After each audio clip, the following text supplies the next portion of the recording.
Muy buenos días a todos. El día de hoy iniciamos con los videos explicativos de nuestro curso de parasitología. Como ya pudieron ver en la plataforma, el programa de la asignatura consta de 4 competencias. Sin embargo, para una mejor organización, yo he dividido el curso en 4 módulos, los cuales, por supuesto, tocan todos los temas correspondientes a las 4 competencias. El módulo 1, que lleva por título Aspectos básicos de la parasitología, aborda los temas aquí enlistados. En este video tocaremos los puntos de relaciones interespecíficas, como por ejemplo el comensalismo, mutualismo y parasitismo. Definiremos los términos parásito y hospedero. También veremos qué es la parasitología, su importancia y con cuáles ciencias se relaciona. Bueno, pues sin más preámbulo, iniciemos con la clase 1 de nuestro curso.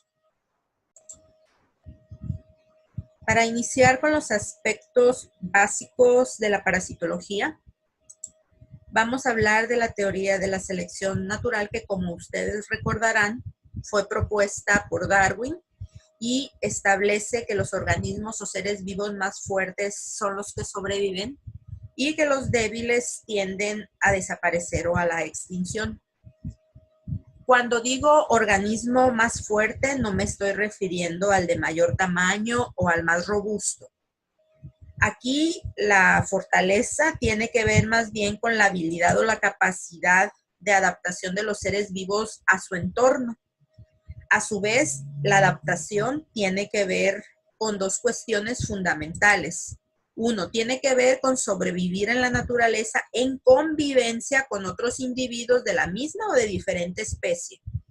Y tiene que ver con el desarrollo de habilidades que les permitan a esos organismos obtener los alimentos necesarios para subsistir. Entonces, si un organismo convive con otros que habitan en el mismo ecosistema o en la misma comunidad y establece relaciones con ellos que le permitan obtener sus alimentos, bueno, pues ese organismo tendrá mayor capacidad de adaptación y por lo tanto mayores posibilidades de sobrevivencia. En lo que se refiere a los organismos microscópicos en el pasado, estos aprendieron, entre comillas, a desarrollarse y a subsistir en ambientes en los que se les proporcionaban los nutrimentos necesarios para su reproducción, como por ejemplo el agua, la tierra, etc. En algún momento y de manera accidental, estos microorganismos se introdujeron al cuerpo de diferentes animales, entre ellos el hombre. Si ambos organismos permitían esta relación, entonces esta asociación se mantenía hasta que alguno de los 2 organismos involucrados moría. Ustedes saben que cuando un organismo macro o microscópico se reproduce en los tejidos o en las células del hombre o de algún otro animal, se secretan y o excretan sustancias como parte de su metabolismo. Estas sustancias pueden tener o no un efecto perjudicial o pueden tener o no un efecto benéfico para el otro organismo. De esta manera se establecen diferentes tipos de relaciones entre los organismos que habitan en una comunidad. Entonces, con base en el efecto benéfico, neutro o perjudicial que se observa en cada uno de los individuos que se involucra en una asociación o en una relación, se definen diferentes tipos de relaciones. Cuando son relaciones o asociaciones entre individuos que pertenecen a la misma especie, se conocen como relaciones intraespecíficas y son interespecíficas cuando son individuos que pertenecen a especies diferentes. Nosotros nos vamos a enfocar en las relaciones interespecíficas, ya que dentro de este tipo de relaciones interespecíficas se encuentra el parasitismo, que evidentemente es el que a nosotros nos interesa. Pero además del parasitismo existen otro tipo de relaciones interespecíficas como por ejemplo el comensalismo y el mutualismo. Cabe mencionar que no son los únicos tipos de relaciones interespecíficos que existen, hay más, pero estas tres son las más representativas, ya que el comensalismo, por ejemplo, es una asociación entre dos individuos de especies diferentes en las que un organismo es beneficiado y el otro organismo no es beneficiado, pero tampoco es perjudicado. El mutualismo es un tipo de asociación interespecífica en la cual los dos individuos que se relacionan tienen un efecto benéfico. Mientras que en el parasitismo, uno de los dos individuos es beneficiado con la particularidad de que le va a causar un daño en mayor o menor medida al otro organismo que está implicado en esta asociación. Veámoslos por separado y empecemos con el comensalismo. El término comensalismo significa compañeros de mesa o comiendo en la misma mesa. El comensalismo es un tipo de relación en la cual el organismo más pequeño, que está implicado en la asociación, es llamado comensal. Y el comensal es el que recibe todo el beneficio, ya que se va a alimentar de lo que no es consumido por el otro organismo, que generalmente es de mayor tamaño y que es conocido como hospedero. Este hospedero no va a resultar dañado, pero tampoco beneficiado por la asociación que existe entre ambos. En este tipo de relación no existe una dependencia metabólica entre hospedero y comensal, es decir, no es una relación que tenga que llevarse a cabo forzosamente para que los dos organismos puedan sobrevivir. Aquí en la imagen observamos a un pez rémora, que sería el comensal, el cual tiene una aleta transformada en ventosa con la que se va a adherir al tiburón y de esta manera la rémora se va a desplazar junto con él ahorrando energía e ingiriendo los restos de comida que el tiburón va dejando caer cuando se alimenta. En esta otra imagen observamos otro ejemplo de comensalismo.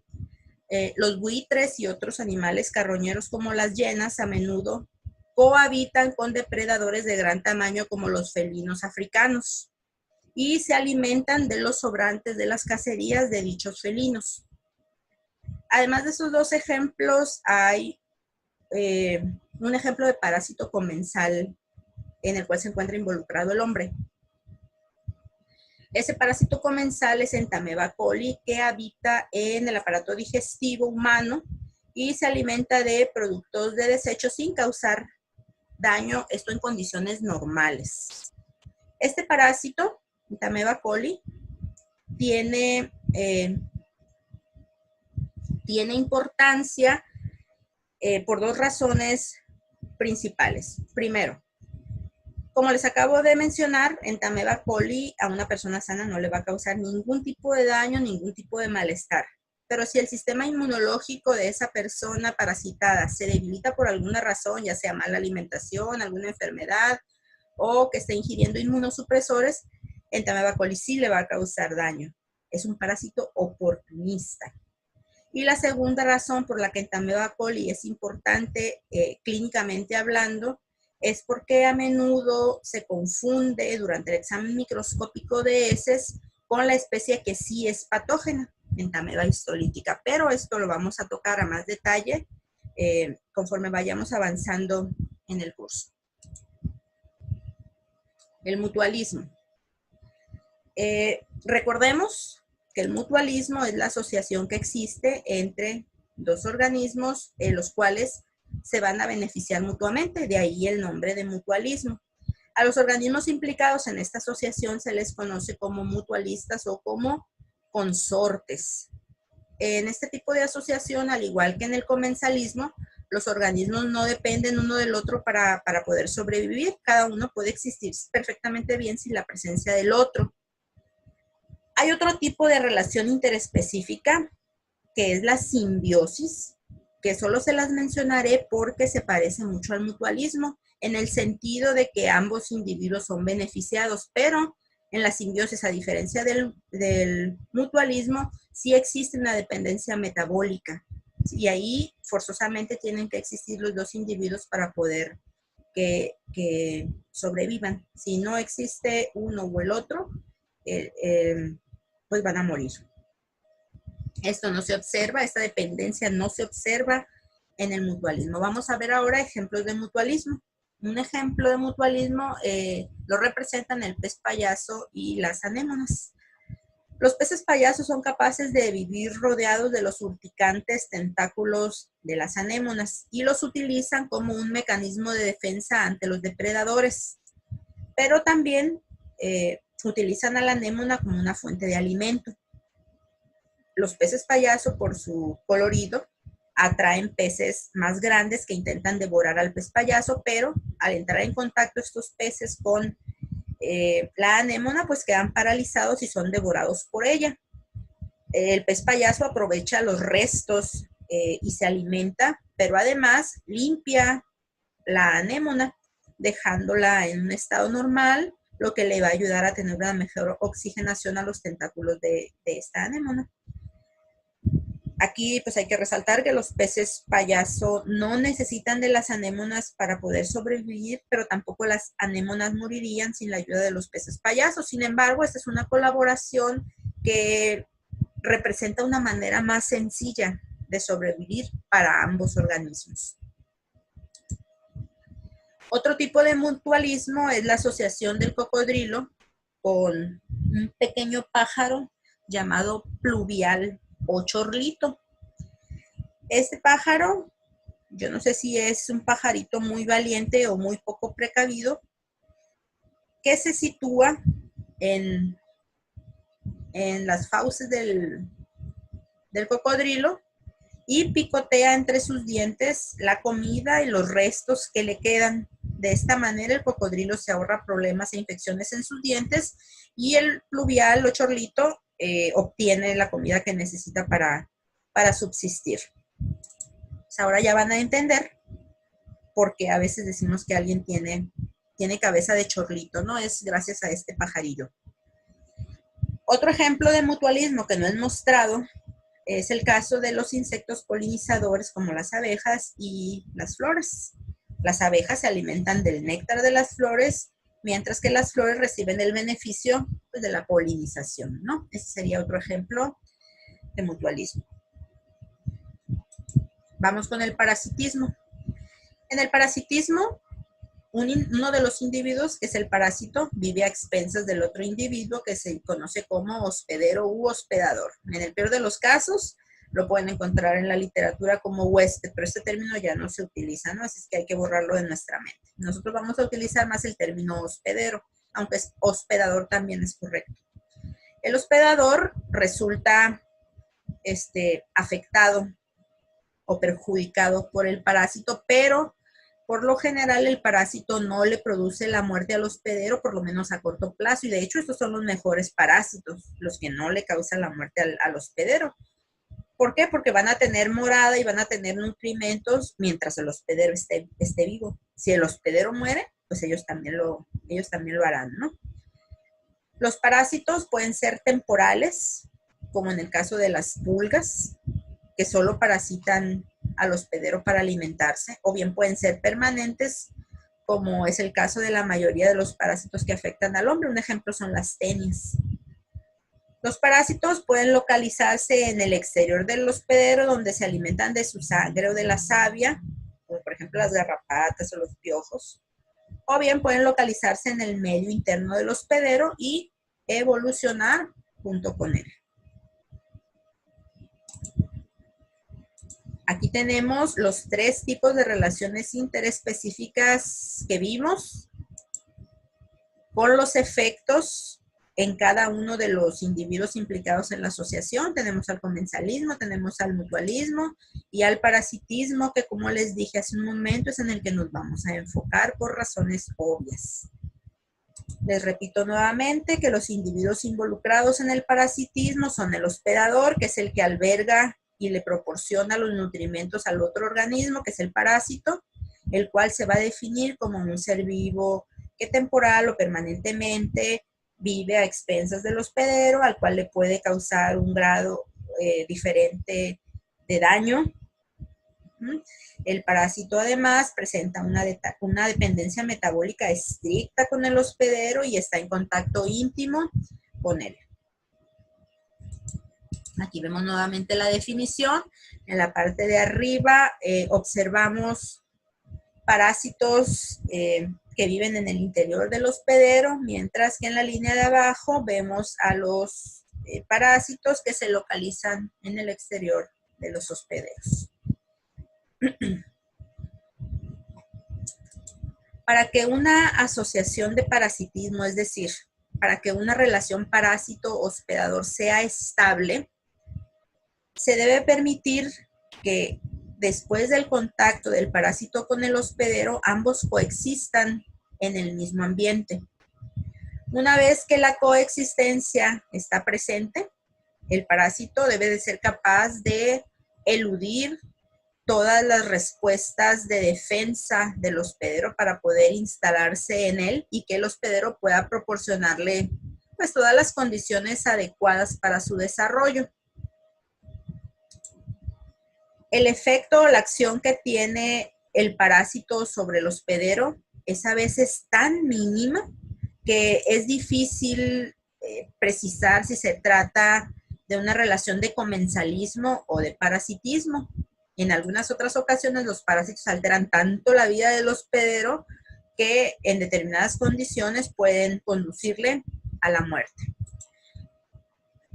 En muchos casos, el nivel de daño causado por el parásito sobre el hospedero pues va a estar en función de la concentración o de la densidad de parásitos, del estado fisiológico del hospedero, lo que tiene que ver con nutrición, enfermedades previas del hospedero, y también va a depender de las condiciones del medio. Si tomamos en cuenta que un parásito es cualquier organismo que vive temporal o permanentemente sobre o dentro de otro ser vivo, del cual obtiene nutrientes y moradas y que le causa daño de diferente magnitud al organismo que lo aloja, que presenta dependencia metabólica y que está en contacto íntimo con el hospedero, pues en ese sentido estricto de la definición, el virus de la inmunodeficiencia humana y otros virus, por ejemplo, pues son parásitos, ya que el VIH sobrevive dentro de los linfocitos T del hombre y le causa daño. Vibrio cólera también sería un parásito, puesto que esta es una bacteria que vive a expensas del ambiente del intestino y como consecuencia le provoca una lesión. Histoplasma capsulatum y otros hongos que producen enfermedades en el humano, por tanto, también serían parásitos.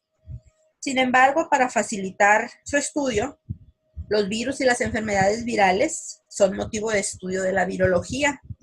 Las bacterias y enfermedades bacterianas son estudiadas por la bacteriología, mientras que la micología se encarga de estudiar a los hongos y a las enfermedades fúngicas.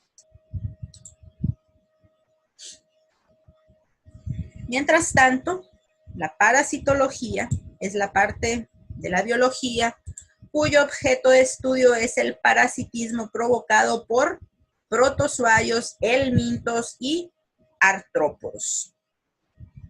Estos parásitos son capaces de inducir enfermedades en diferentes hospederos, como animales, plantas, hombre.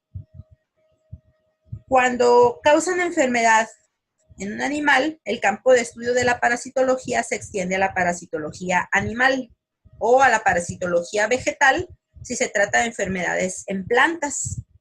Cuando los organismos parásitos provocan afecciones en el hombre, la rama que los estudia es la parasitología médica. Ahora vamos con la importancia del estudio de la parasitología. ¿Por qué es importante estudiar parasitología?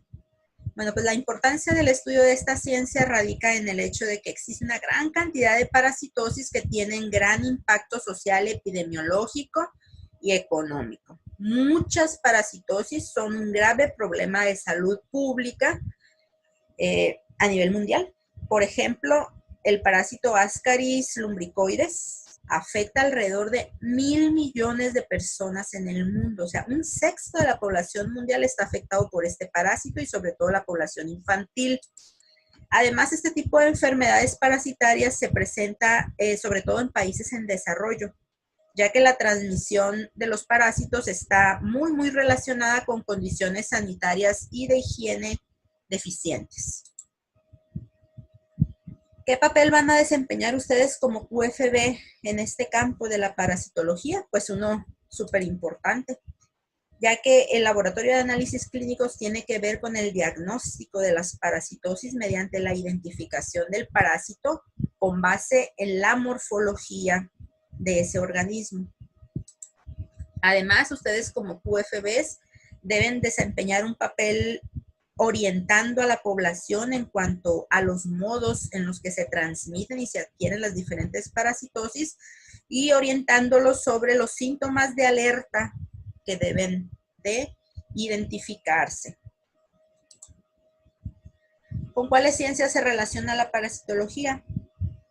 Bueno, pues al ser una rama de la biología de manera natural, la biología tiene que ver con el estudio de la parasitología, pero la parasitología se relaciona de manera importante también con la medicina y la veterinaria, ya que los parásitos causan enfermedades tanto en el hombre como en los animales domésticos y además en los animales de importancia económica para el hombre. La relación de la parasitología con la inmunología pues tiene que ver con los mecanismos de defensa que se estimulan en el hospedero después de la entrada del parásito. Además, también tiene que ver con el estudio de los mecanismos de evasión que desarrollan los parásitos, los cuales le permiten a estos permanecer en el hospedero durante mucho tiempo. La epidemiología es una disciplina que estudia la distribución de las enfermedades parasitarias en el mundo y sus determinantes en la población humana. La genética y la biología molecular, por su parte, han proporcionado datos importantes que permiten interpretar la evolución de muchas especies de parásitos.